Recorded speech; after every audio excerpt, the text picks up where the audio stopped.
कृषि मेला समापन समारोह में पहुंचे कृषि मंत्री। मोदी योगी के लिए किसान भगवान। कृषि विज्ञान केंद्र कृषकों के लिए मंदिर।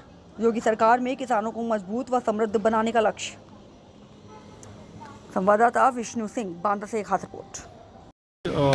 यहाँ किसान मेले में आगमन हुआ, किस तरीके से स्टॉल्स लगे हैं और देखिए, किसानों को रबी क्या लाभ? अभियान के दृष्टि से यहाँ पर मेला लगाया गया है कि किसान भाई समय से यहाँ पर अपने फसलों को लगाएं और विविध प्रकार के फसलों को लगाएं। विश्वविद्यालय उन सभी प्रकार के फसलों के उन्नत तकनीकों को इस्तेमाल करके अपने यहाँ बीज भी तैयार करता है और फसल को भी तैयार करता है। किसान भाई यदि आएंगे, आकर के जाकर के देखेंगे तो उनको उससे प्रेरणा मिलती है कि हम इसको अपने खेतों पर भी कर सकते हैं। जल संरक्षण के दृष्टि से प्रयास हुए हैं, साथ साथ में बागवानी फसलों को भी लगाया है, सब्जियों के लिए भी हाईटेक नर्सरी लगाई गई है।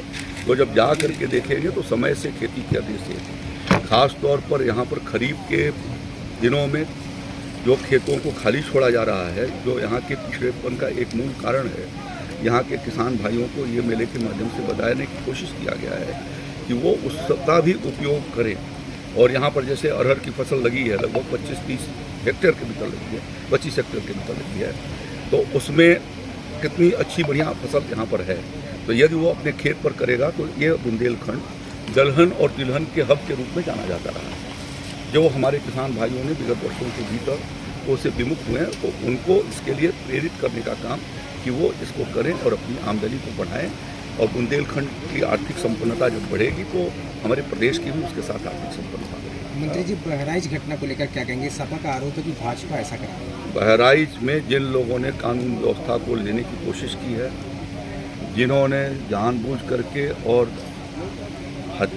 हत्या के भीतर जो हिस्सेदारी बटाई है, उन सब के खिलाफ सख्त कार्रवाई की जा रही है। सपा का आरोप है कि उपचुनाव को लेकर भाजपा अब वो आरोप लगाते रहते हैं। मंत्री जी, उनके जमाने में तो मुजफ्फरनगर में तीन महीने तक दंगा चलता था, कर्फ्यू लगा था। अखिलेश यादव और अखिलेश यादव जी मुजफ्फरनगर से स्टेट प्लेन भेज करके और दंगाइयों को बुला करके और मुख्यमंत्री आवास में दावत दे रहे थे। ये योगी जी की सरकार जीरो टॉलरेंस की सरकार है और ऐसे लोगों के खिलाफ सख्त कार्रवाई करेगी जो कानून व्यवस्था के साथ खिलवाड़ करना चाहते हैं। अखिलेश यादव का कहना है कि उपचुनाव में सभी वो जो कहते रहे कहें। मंत्री जी, इसी कृषि विश्वविद्यालय में एक लेटर जारी हुआ है जिसमें रजिस्ट्रार ने सिर्फ ओबीसी बच्चों को डिजिटल अटेंडेंस लगाने के निर्देश दिए हैं, जिसमें विपक्ष सवाल कर रहा है कि सिर्फ ओबीसी क्यों, स्वर्ण या SC ST क्यों नहीं? नहीं, ऐसा नहीं है। देखिए,